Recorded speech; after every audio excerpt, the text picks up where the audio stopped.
Thank you very much. First Senator, oh, we have Senator O'Mara, or we have, excuse me, Senator Canzoneri Fitzpatrick. Thank you, Madam Chair. I got it Uh, today.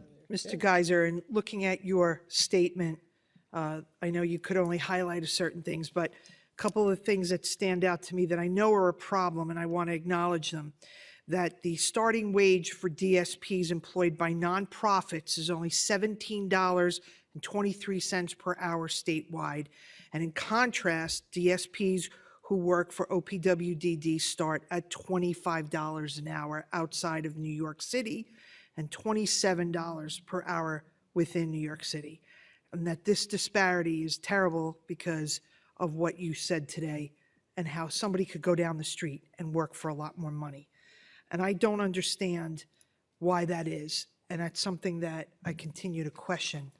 One of the other things that you mentioned in your testimony is about how the Department of Health took 6 months to approve the adjusted rates for residential, pre-vocational, and day programs, and that I believe it was probably close to 10 years ago that OPWDD used to approve those rate increases. And I'm wondering if you could share with us what would the approval process look like when OPWDD had that approval process?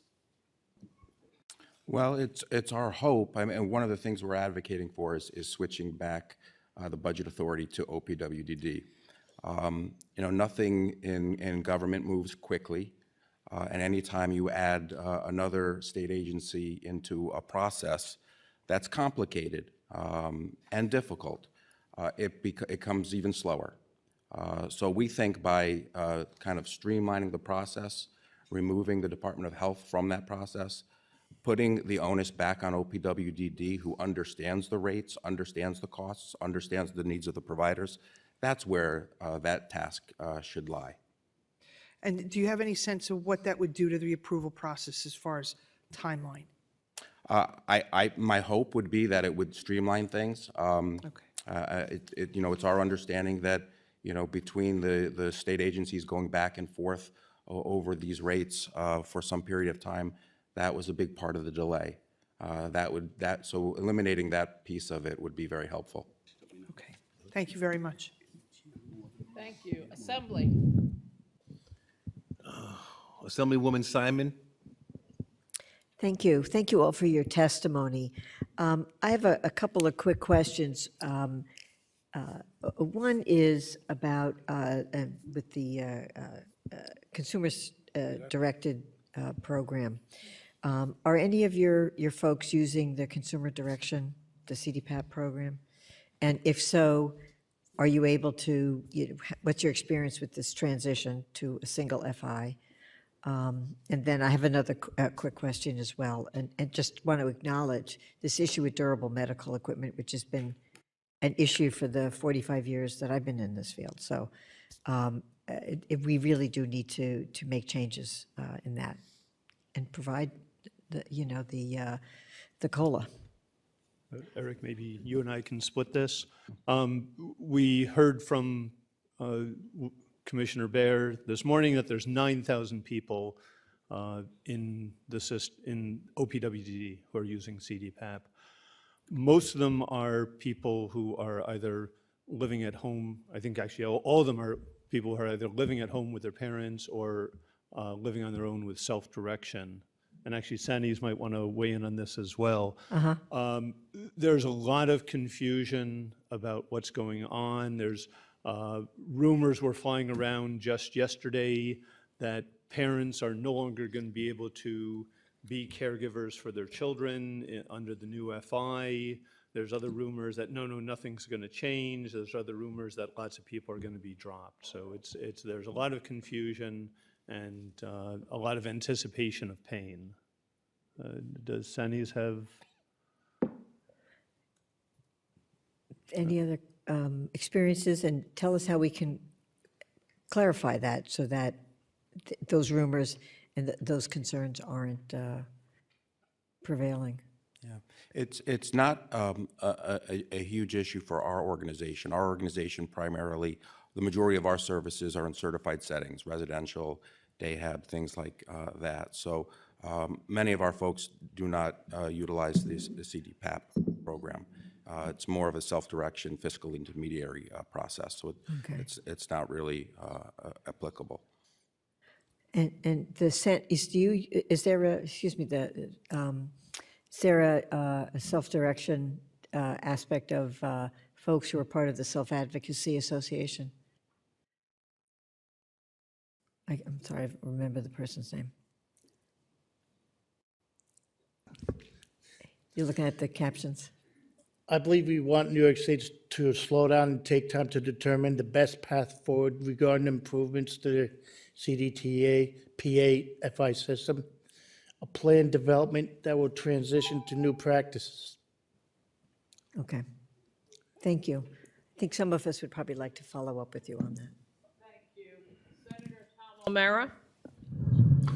Thank you all for being here today, and we did hear the acting commissioner's testimony earlier, and particularly in regards to your operations, Mr. Geiser, and the ARCs.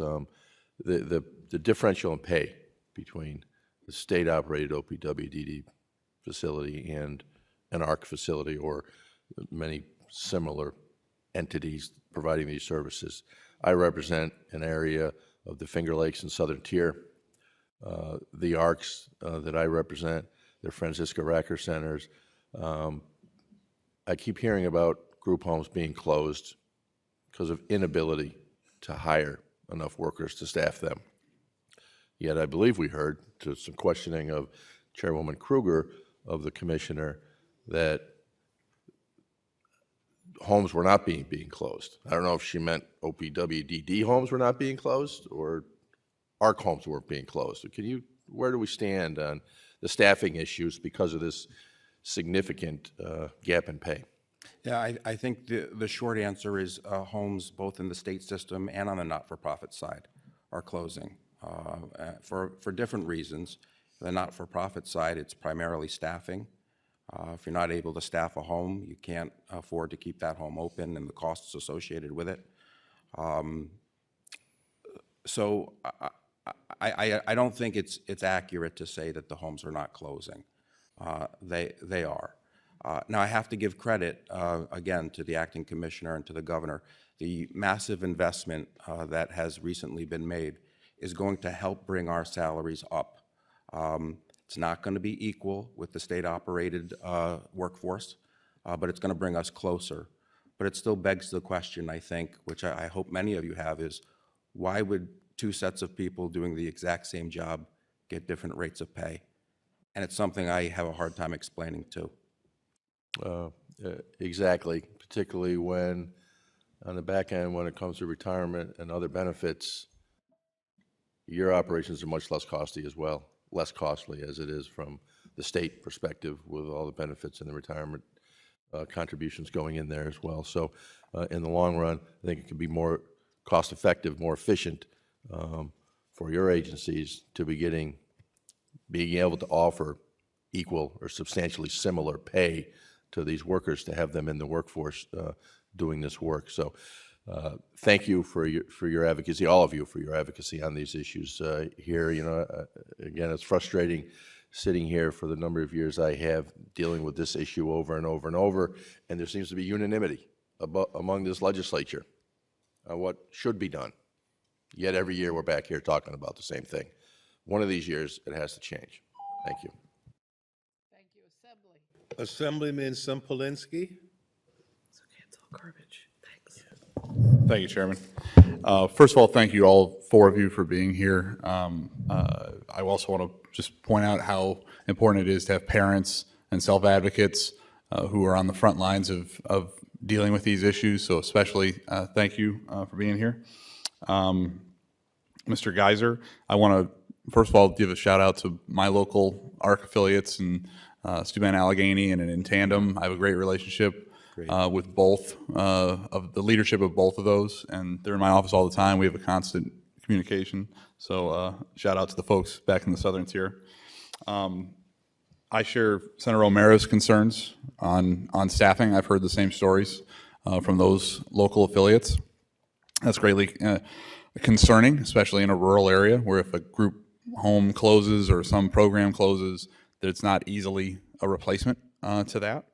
When we were questioning the commissioners earlier today, I made a supposition. I want to see if I was right regarding the concerns where every year we have to deal with a COLA or whatever you want to call it this particular year. I would imagine for yourself and for your local affiliated organizations, it makes it really hard to plan, right? How do you plan long-term for staffing, even if staffing's available, when we keep having this situation every budget time? How does that affect your operations to have those lack of planning and lack of certainty challenges? Is specifically about COLAs or, Yes, sir. or increases? Yeah. Well, I mean, it all comes back to staffing. You know, if we're not able to pay our staff a living wage and a competitive wage, we can't staff our programs. And every year we come back, and like I said, we're very thankful for the investments that we've gotten over the last 4 years. They've been significant. The recent significant increase in our rate rebasing is going to be super helpful for us. But that alone still leaves us, over the last 2 decades, 20% behind inflation. So it's going to help us catch up. And now going forward, we need a cost of living, which I think you alluded to earlier today. Like 2.1 is still less Still a than cut. 2.9. Yeah. So we're actually going to go backwards a bit. If I can jump in for a second. And from a parent perspective, the entire parent community, it shakes our faith in the system that we have to come up here year after Right. year after year to fight for what should be routine. Right. And I hope your takeaway is, at least from this panel, there's really bicameral, Assembly and Senate, and bipartisan, support for making sure that you're getting a true adjustment that really reflects your costs. Thank you. Okay. Any other senators? Senator Purcell, that's why I asked everyone. You forgave me. Thank you all for being here. Donald, I'm going to start with you quickly. SAPIS, with the increased use in cannabis amongst our youth, what kind of a strain has it placed on your SAPIS counselors? Every year you come and ask us for money. Every year we fight to get you that money, and it's still not enough. And now they have this added strain of crazy behavioral issues because of the increased use in cannabis in schools. Yeah, great question, Senator. So if you hear President Francois speak, he says often, if you stay ready, you don't have to get ready. And so what we're pushing for at the very least is for SAPIS to be in every middle school, campus school. If they are there, there's not one issue that they won't be able to sustain or overtake. The issue right now is there's only 236 of them servicing over 900,000 students. So where one principal may have an issue at one school, that SAPIS is now torn from one school to another. In some cases, we've had reports of a SAPIS that service 4 and 5 schools, just to try to figure it out and make sure that they're servicing all of the students. And in some cases, some schools actually have to go without services because the SAPIS, they're overworked, right? They can't be pulled so many places. That should not be the system that we have, where we're picking and choosing which students we're going to service when we should be servicing all. Every student. Thank you.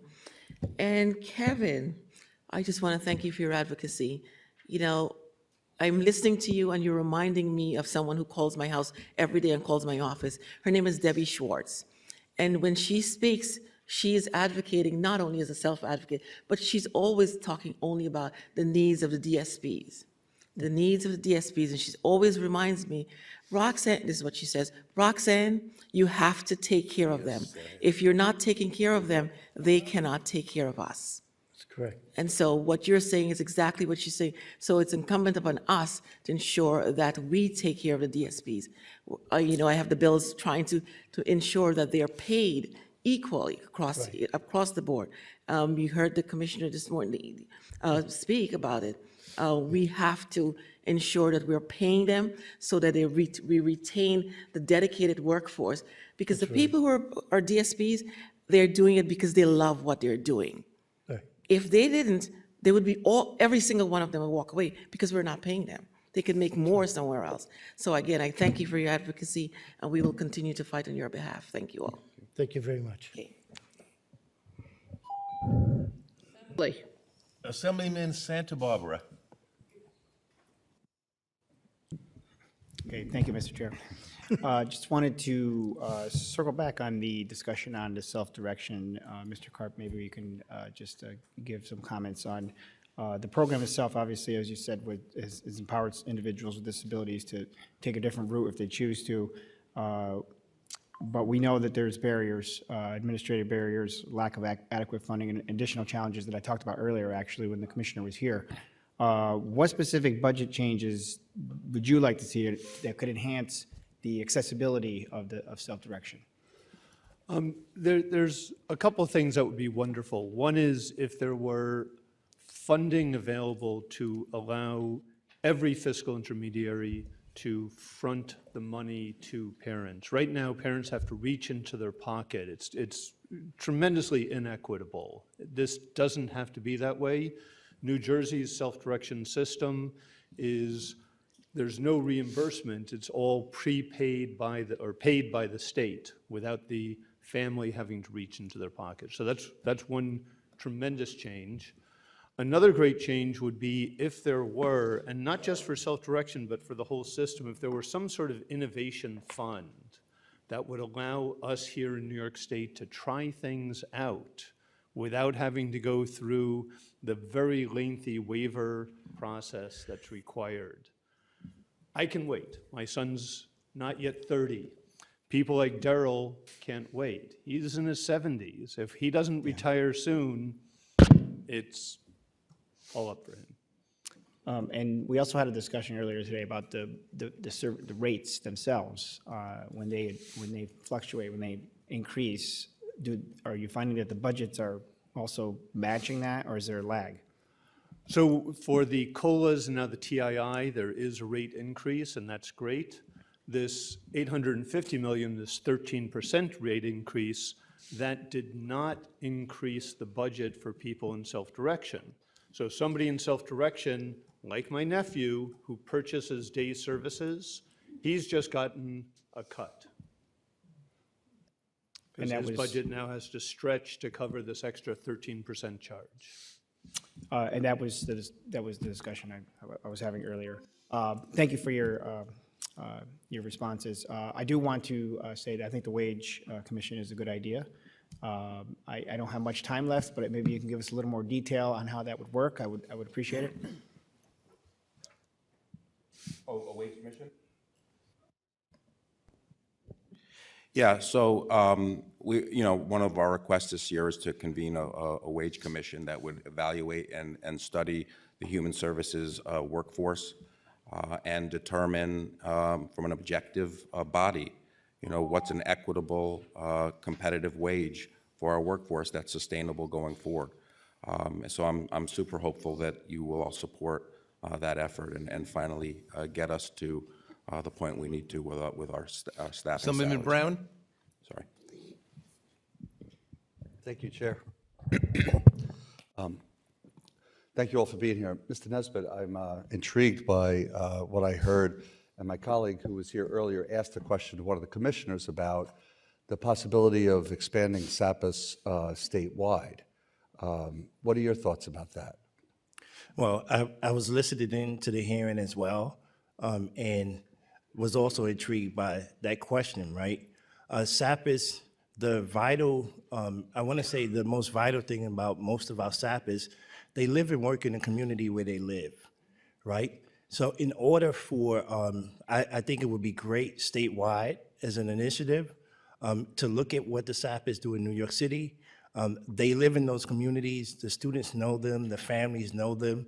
So whenever there's opportunity for them to intervene in a situation, or they find a student that's actually being bullied, they're able to go to those families and intervene and get things done. So we see substance abuse, and we say it's just a drug issue that they actually do. They do anti-bullying.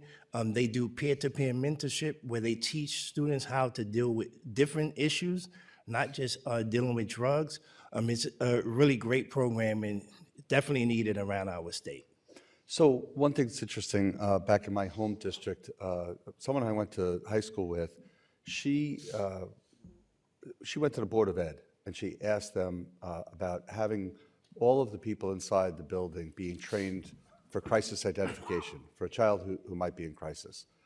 And she got nowhere, so she actually went to the athletic director, and he was very interested and willing. Her boys had played sports, so she had a personal relationship with them. So what they did was they had every coach in the high school, in that particular high school, trained in crisis identification. So as part of what your union does, is that part of your auspices? No, so most coaches in New York City are actually teachers, so they're represented by the teachers union. But do they get, my question, sorry, my question was whether or not they're trained in crisis identification. Oh, yes, so they're able to deal with most situations that a student may go through. And like I said in my testimony, their reach, so a counselor in New York City schools may have one-on-one interaction with a student. SAPers actually have a whole curriculum where they're teaching classrooms, so their reach one SAPers may reach 500 students. And there's a new program, I only have 22 seconds, so I'm going to talk fast, where out east, on the east end of Long Island, the school district is now working with the local police department, that if they're called to a house where there's a child that's exposed to any type of trauma in the household, then they notify the school district so that the school personnel knows, and it's at least, to keep an eye out for that child. But thank you so much. Thank you. Assemblywoman Chandler Waterman. Thank you, Chair. Okay. Another one. How you doing, Donald? Thank you all, everybody, for your advocacy. But this question is directed to Local 372, DC 37. Thank you for the work and advocacy for you and your president, Francois. Regarding SAPIS worker, we know that they focus on substance abuse prevention intervention, but I don't know, as a former educator running programs as a coach in the New York City public school, I work intimately with SAPIS workers. They do way above and beyond the call of duty, from even DJing sometimes at events, to build that connection. So they become the partner for the community-based organization. They become the partner for the principal and the families and the intermediate to support. So it's kind of disturbing that they're not in every school for me. It's hard to believe that. I want to know, are they in they're not in all elementary schools, they're not all in junior high schools. So how we get a plan where we could, like junior high school, I would say that's the highest need because that's that moment, right? How do we get a plan where they're in all junior high schools throughout the city, then work towards, the highest need with high schools and then elementary school to build to a plan? Because $6 million doesn't seem like enough to do all of that. I'm sorry to give you such a compounded question, but we know this is very important. No, so Assembly Member, that's actually a great question. We're currently working with the New York City Department of Education to look at the numbers of what it would cost to have a SAPIS in every campus and middle school. Most campuses have multiple schools in it, so we're looking at that model right now, but we know that there's a cost associated to it. And I'd just like to put this out there to your question.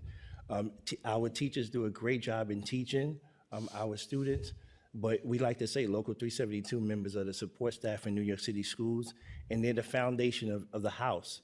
And we know when you build a house, if there's no foundation, the house crumbles, right? Mm-hmm. So just think about that aspect of a SAPIS not being there able to reach those students.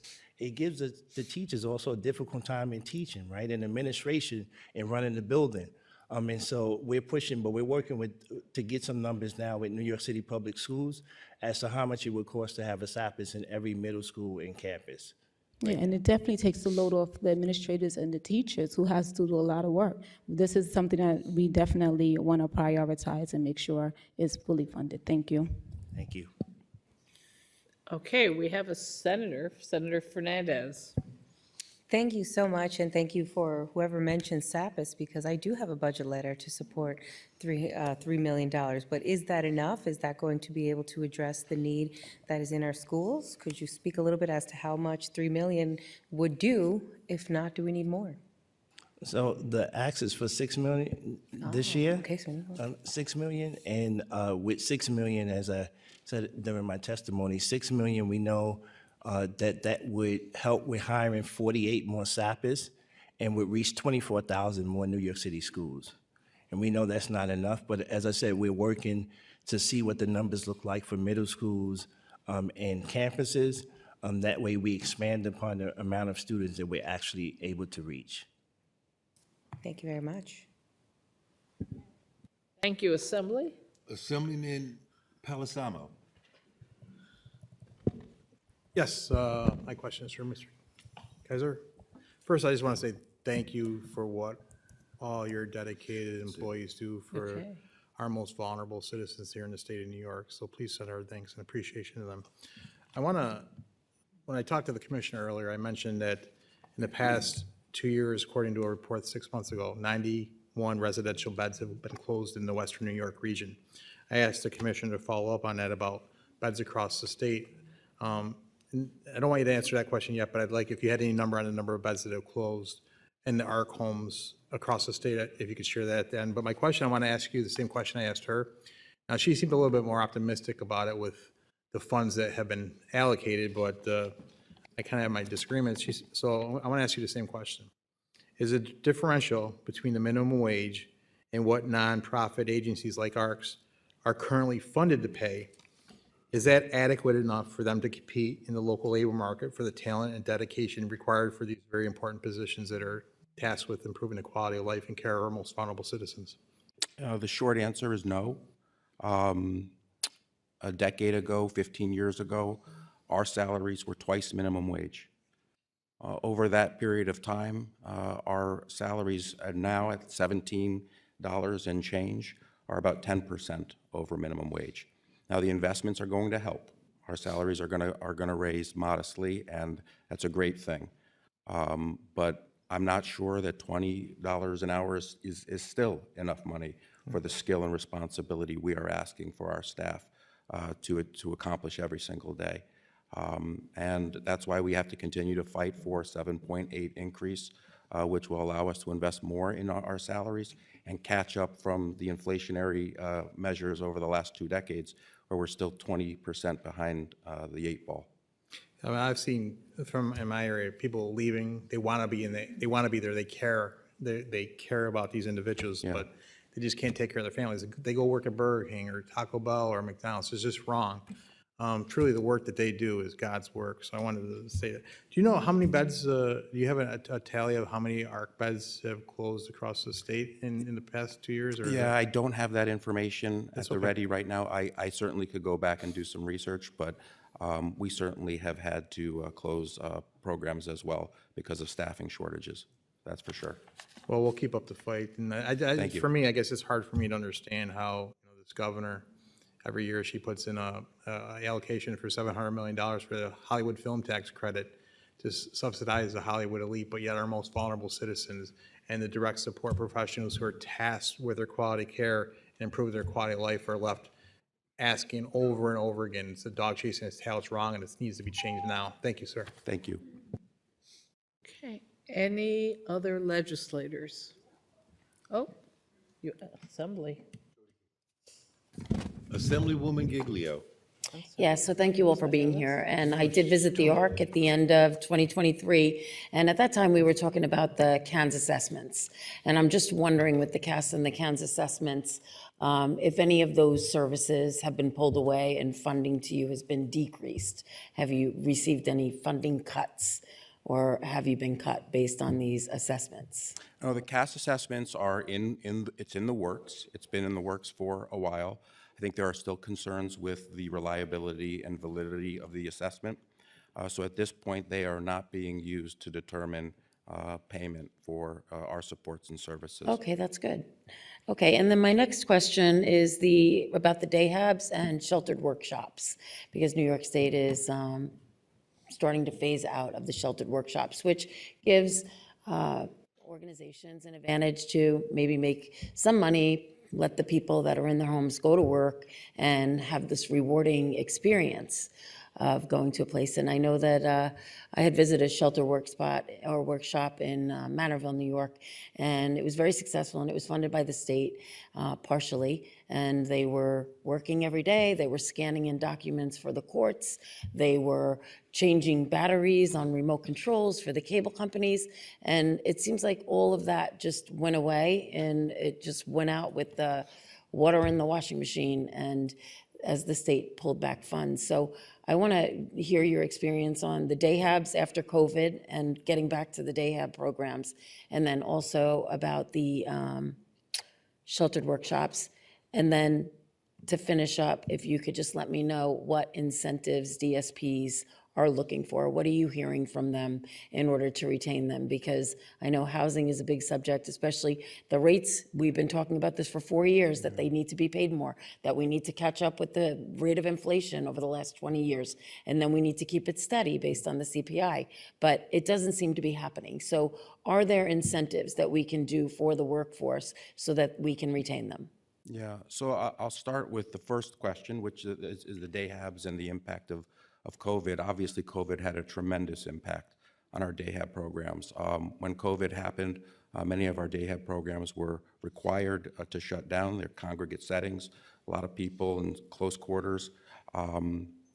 So, obviously, a lot of people had to go home or stay in their certified residences, and while they have recovered some, they have not recovered fully.